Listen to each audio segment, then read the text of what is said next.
정말 힘있고 멋진 찬양 감사합니다. 집사님 한 분이 계셨습니다. 어릴 때부터 교회에서 잘 자랐고요. 아버님은 집사, 어머님은 권사였습니다.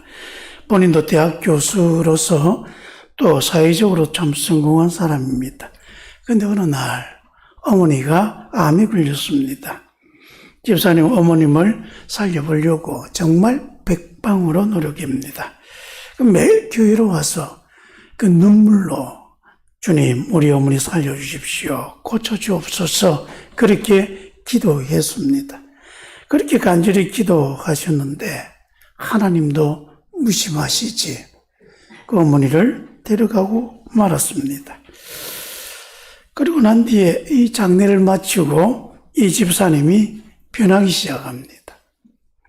교회를 안 다니기 시작하더니 예전에는 하지 않은 행동들을 마구 하고 있습니다.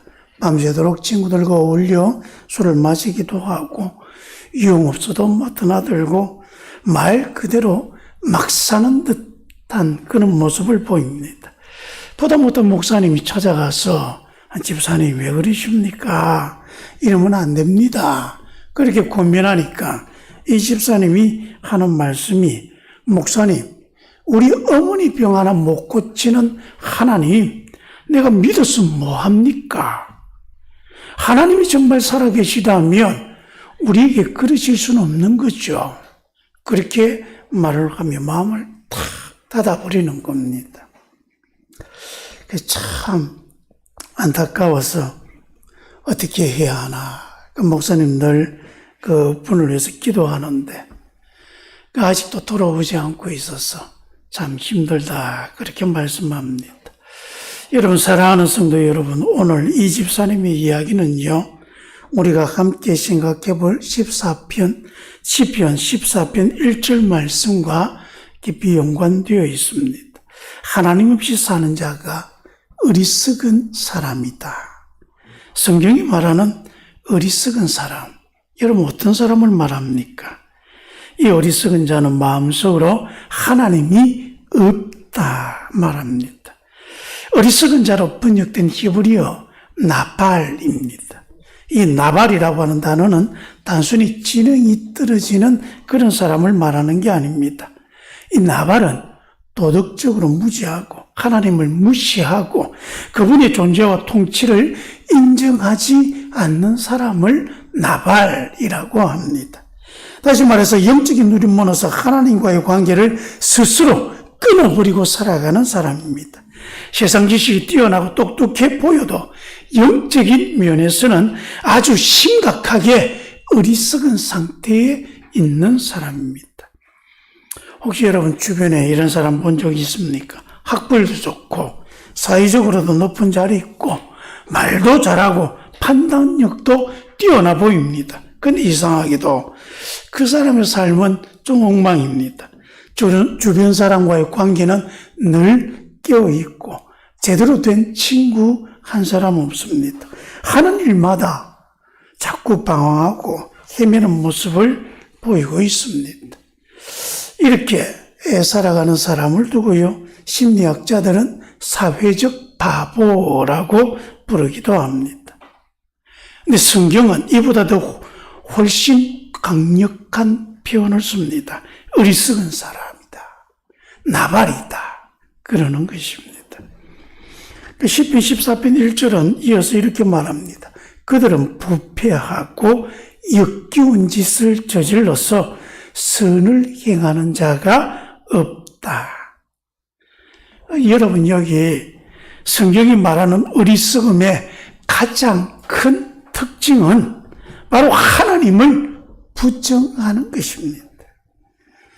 이 부정이 단순히 입으로 나는 하나님을 안 믿어 하는 수준이 아니라 이 히브리 원문에 보면 여기를 아마르 벨리브라고 하는데 내 마음속으로 말하기를 그 마음속으로 하나님이 없다 그렇게 말하는 것입니다.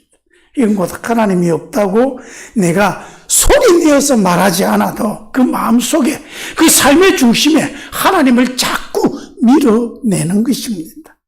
자기 자신을 의지하고 그래서 하나님보다는 내 생각, 내 판단, 내 능력을 더 우선시하며 살아가는 것을 말하는 것입니다. 그래서 그 결과는 무엇인가? 그들은 부패하고 가증한 일을 행하며 선을 행하는 자가 없다. 그래서 여러분, 어리석음의 가장 중요한 본질은 하나님이 없어도 내가 내 삶을 충분히 잘 살아갈 수 있다고 생각하는 것입니다. 이걸 성경은요, 오만하다 말합니다. 또 금방진 인생이다 그렇게 말하기도 합니다. 여러분, 성경 곳곳에 보면 이렇게 살아가는 오만하고 금방진 인생들, 그래서 낭패를 당한 사람들이 얼마나 많은지 모릅니다. 여러분, 바벨탑 아십니까? 네, 창세기에 인간들이 지혜가 생깁니다. 벽돌을 굽기 시작합니다. 성을 쌓기 시작합니다. 그러다 보니까 사람들 이런 생각을 가집니다. 야, 우리 힘으로 하나님이 있는 저 하늘 꼭대기까지 탑을 한번 쌓아보자. 우리가 뭐 굳이 하나님 의지하고 할 게 있나? 우리가 하나님 계신 곳으로 가버리면 되지. 그러면 사람들이 막 탑을 쌓았습니다. 그러다 나중에 하나님이 사람의 말이 서로 통하지 않게 되어보니까 그 성이 중간에 무너져버리고 맙니다. 사사시대에 가면요, 사사시대 여러분 사사기를 읽어보면 계속 반복해서 나오는 말이 있습니다. 그 말이 뭐냐 하면 각기 자기 소견대로 옳은 대로 행하였더라. 하나님 말씀을 듣고 하나님을 나의 왕으로 섬기는 게 아니라 내 생각대로 내 판단대로 내가 좋다면 내 생각에 이게 낫다고 생각하면 내 마음대로 살았다. 그래서 그 결과가 어찌 되었습니까? 좀 있으면 그들이 쇠약해지고 이 민족들의 침략을 받아서 그들은 노예가 되고 종이 됩니다. 오늘 우리 안에 이런 바벨탑을 쌓고 있는 마음, 그리고 내 마음대로 하면 되지 뭐, 자기의 소견대로 살아가는 그런 삶들. 여러분, 우리가 비록 교회를 다니고 예배에 참석하고 성경을 읽으면서도 마음 중심에서 하나님을 자꾸 밀어내고 하나님의 뜻이 아니라 내 뜻대로 살아가려고 하는 것. 그 하나님도 하나님이 내 뜻에 좀 부응해주고 내 뜻을 좀 들어주고 내 뜻대로 해주면 할렐루야! 하나님 너무 좋으신 분입니다.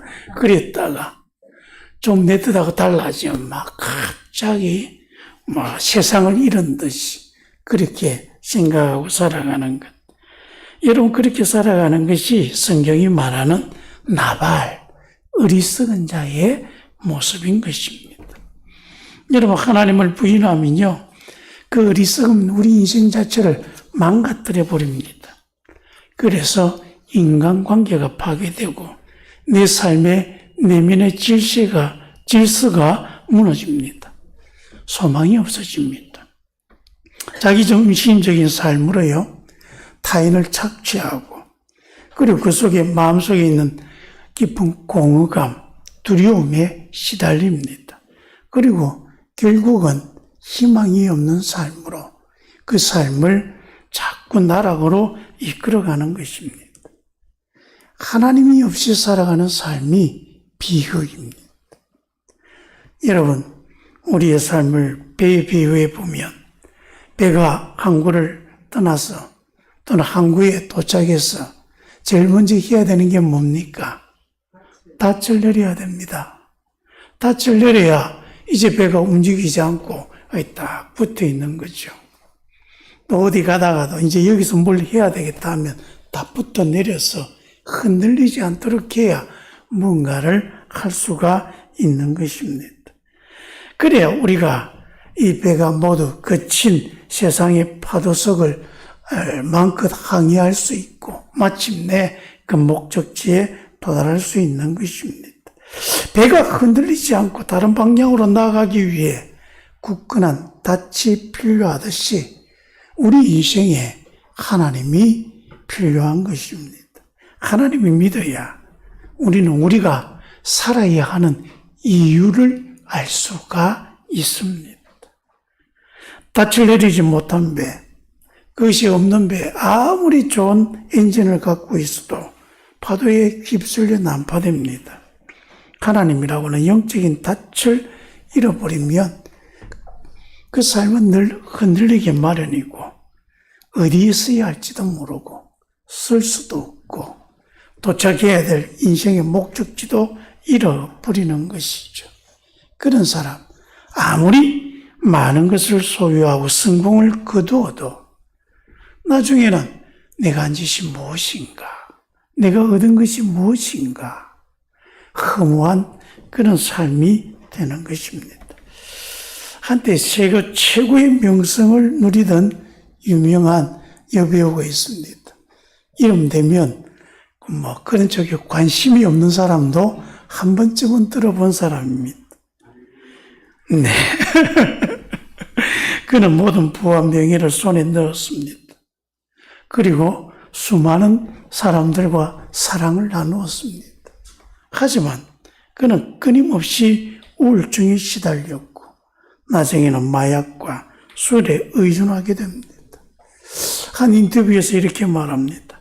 나는 모든 것을 가졌지만 내 안에는 거대한 구멍이 뚫린 것 같다. 그 구멍을 채우기 위해 아무리 노력해 보았지만 참 소용이 없었다.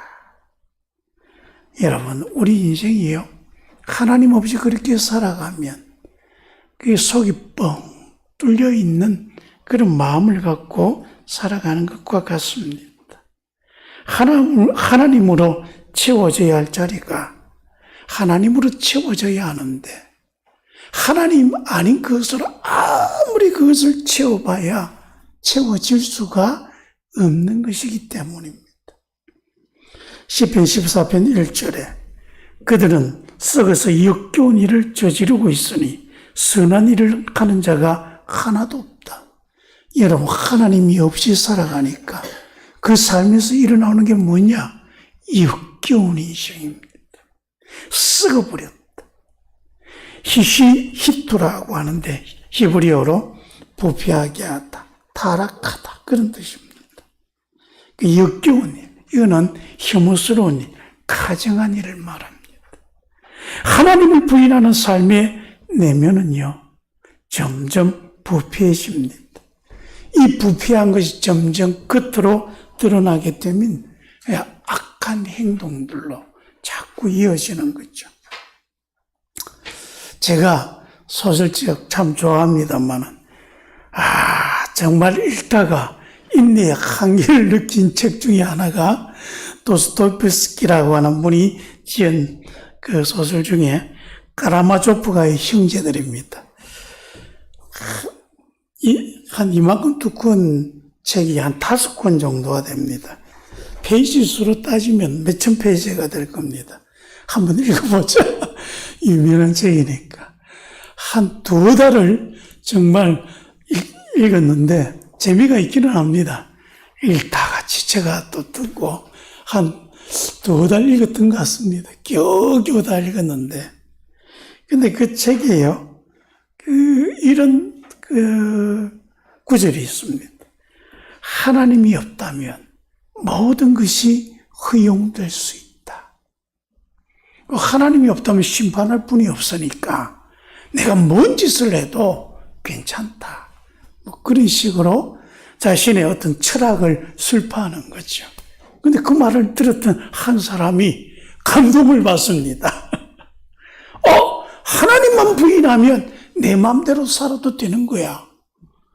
그렇게 해가지고요, 자기가 정말 싫어하던 한 사람을 그냥 죽여버리고 맙니다. 하나님이 없다면 모든 것이 허용된다고 생각하니까 살인도 주저하지 않고 행해버리는 거죠. 하나님이라고 하는 절대적인 도덕적 기준이 없으면 인간은 자기 욕심과 이심에 따라 어떤 행동이라도 저지를 수 있다는 것을요, 우리에게 경고하고 있는 것입니다. 양심의 가책, 죽음 위에 심판에 대한 두려움이 없다면요, 인간은 극단적으로 자기 중심주의, 쾌락주의에 빠져 살아갑니다. 그래서 사회는 결국 힘 있는 사람들이 힘이 없는 사람들을 착취하고 거짓과 뿌리가 가득한 그런 정글로 만들어 가는 것이죠. 그래서 시편 14편 4절, 악한 사람들의 행동을 그들은 빵 먹듯이 내 백성을 먹으면서도 하나님을 부르지 않는다, 그리 말합니다. 하나님의 백성, 즉 약하고 가난한 사람들, 아무렇지도 않게 착취하고 파괴하고 그렇게 잔인하게 살아가는 것, 이걸 고발하고 있는 것입니다. 하나님을 두려워하지 않으니 다른 사람의 고통에도 무감각해지는 그런 삶을 사는 것입니다. 우리는 지금도 이러한 도덕적 혼란과 부패의 징후들이 우리 사회 곳곳에서 일어나는 걸 목격합니다. 개인의 이기심이 넘쳐나고 다른 사람의 고통에 잘 공감하지 못합니다. 정의보다는 자기의 이익을 더 추구하고 그걸 더 지혜롭다 말하기도 합니다. 이런 현상들은 결국 하나님이 없다 생각하는 사람들이 그렇게 만들어내는 것입니다. 하나님이 없다 보니 바르게 살아야 할 이유를 잃어버리는 것이죠. 그래서 욕망이 자기 신이 되는 것입니다. 그리고 자기의 욕심에 휩쓸려서 자기 인생을 파멸의 길로 이끌어가는 것입니다. 하나님이 없는 삶은 결국 깊은 공허함과 절망의 그늘에 빠지게 합니다. 그래서 여러분 5절에 보면요, 이런 악인들에게 닥칠 두려움을 또 예고합니다. 어떻게 말합니까? 그들은 두려워할 것이 없는데도 거기에는 큰 두려움에 사로잡힐 것이다. 하나님께서 의인의 세대에 함께 계시기 때문이다. 이 사람들, 이 어리석은 사람들, 하나님이 없다 하고 지 마음대로 살아봤는데, 근데 정신 차리고 나중에 보니까 하나님이 계신 것입니다. 하나님이 어디에 계십니까? 하나님을 믿고 의지하고 하나님의 말씀을 따르는 그 사람들 보니 거기에 하나님이 분명히 살아 역사하시고 하나님께서 또한 그들과 함께 세상을 심판하고 있는 모습을 보게 된 것입니다. 여러분, 아무리 내 마음으로 하나님 없다 해야 한다고 해서 하나님이 없어지는 게 아닙니다. 내가 부인한다고 하나님이 안 계시는 것이 아닙니다. 근데 이 어리석은 사람들은 내가 부인하면, 내가 없다고 생각하면 하나님이 없으실 것이다. 엄청난 착각을 하며 살아가고, 그러다 보니 그 인생의 그 결말이 무엇입니까? 파멸이 되는 것이고 하나님의 심판 속에 있는 것입니다. 여러분, 우리는 이 어리석은 모습에서 벗어나야 합니다. 어떻게 해야 이 어리석음에서 벗어날 수 있을까? 7절에 이렇게 고백합니다. 시온에서 이스라엘을 구원하여 주실 분이 나오시기를, 주님께서 자기 백성의 포로된 것을 돌이키실 때에 야곱은 기뻐하고 이스라엘은 즐거워할 것이다. 여러분, 우리 인간의 회복은 우리에게서 나오는 게 아니라 하나님께로부터 오는 것입니다. 하나님이 우리를 구원하시고자 하는 그 손길을 받아들일 때 우리 인생은 회복되어지는 것입니다. 그래서 예수님께서 우리에게 말씀하십니다. 수고하고 무거운 짐진 자들아 다 다 내게로 오라. 주님께로 가야 합니다. 주님께로 가서 나의 모든 것을 주님 앞에 내려놓고 주님이 주시는 것을 내가 받아들여야 우리 인생에 참 회복이 있고 우리의 삶이 온전해지는 것입니다. 그래서 여러분, 어리석은 것은요, 자기 중심적인 것입니다. 참다운 지혜는 자기를 부인하는 것입니다. 내가 아니라 하나님이 하십시오.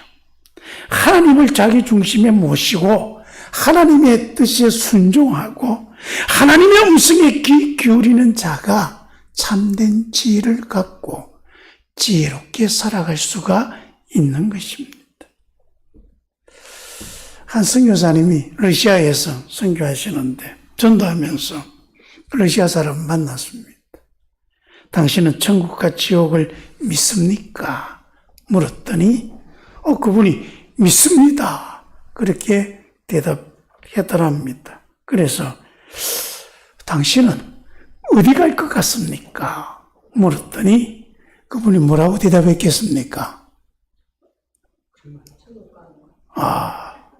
근데 그분 하는 대답이 난 지옥 갈 겁니다.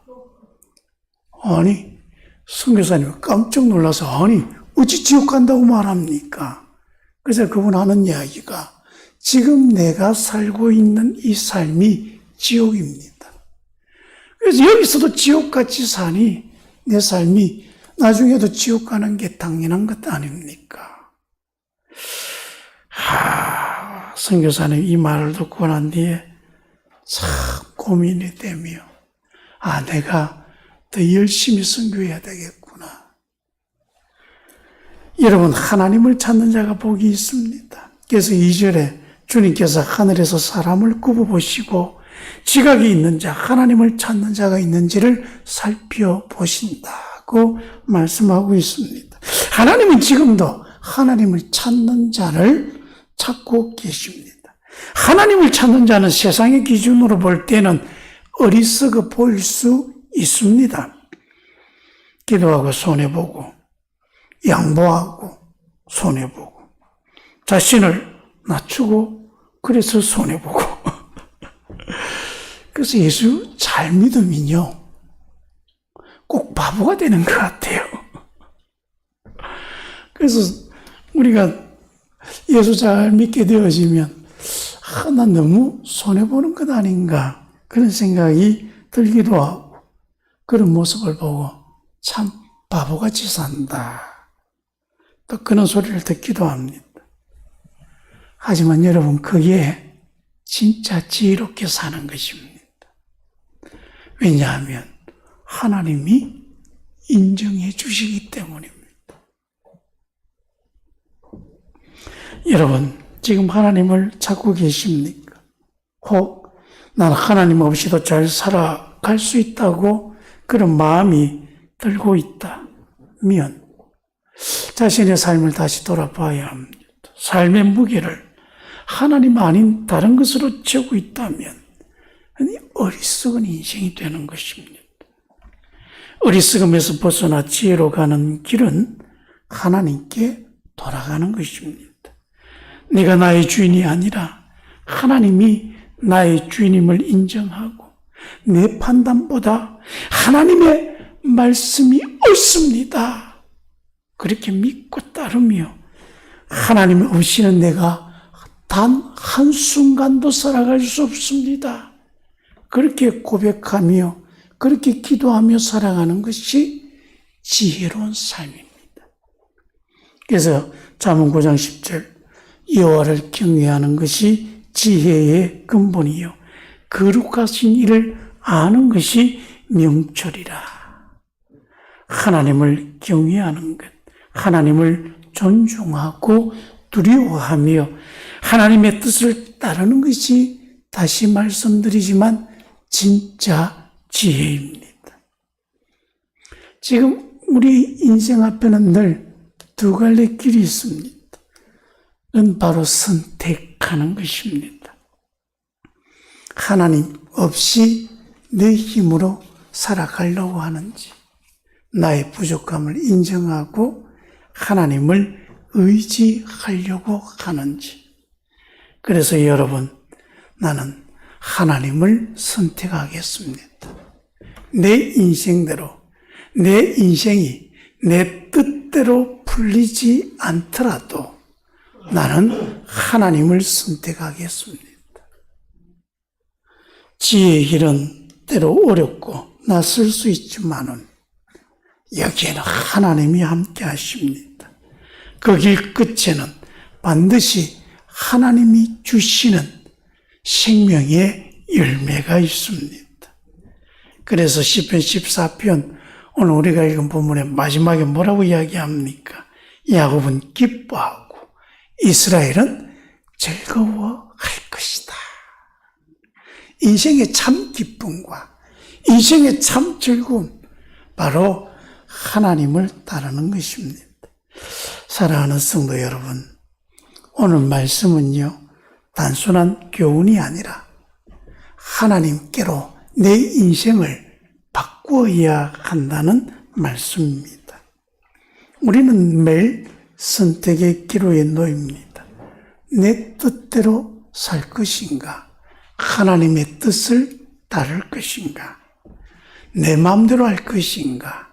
하나님께 물어보고 하나님의 뜻을 따라 살 것인가?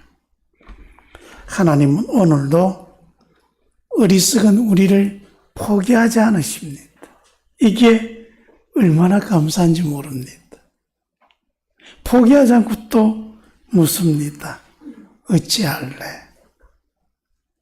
죄로 무너진 우리를 다시 찾으시고 구원의 손길을 내밀고 계십니다. 우린 그 손을 늘 붙들어야 합니다. 근데 왜 자꾸 그 손을 자주 놓치는지 모르겠습니다. 어느 날 보면 자꾸 있었다고 생각했는데 놓치고요. 그저 혼자 달래 이렇게 가고 있는 모습을 보게 됩니다. 여러분, 그럴 때마다 어찌해야 됩니까? 돌이켜야 합니다. 하나님 어디 계시죠? 그리고 하나님의 손을 잡고 가는 것입니다. 하나님과 동행하는 지혜로운 삶이 여러분의 삶이 되시기를 주의 이름으로 축원합니다. 기도하겠습니다. 아버지 하나님, 인생이 어리석은 것, 하나님 없이 살아가는 것입니다. 그렇게 어리석게 살면서도 사람들은 자기 똑똑한 맛에 살아갑니다. 주님, 우리는 그러지 않도록 도와주옵소서. 하나님을 바라보고 하나님이 계심을 믿고 하나님의 말씀을 듣고 그 말씀을 따라 살아갈 수 있도록 은혜 주시옵소서. 혹시 지금 제 손에 하나님의 손이 붙들려 있습니까? 저는 자꾸 놓칩니다.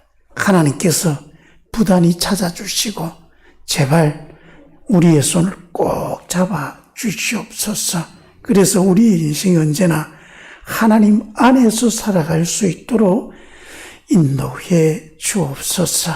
예수님 이름으로 기도합니다. 아멘. 찬송가 214장 부르시면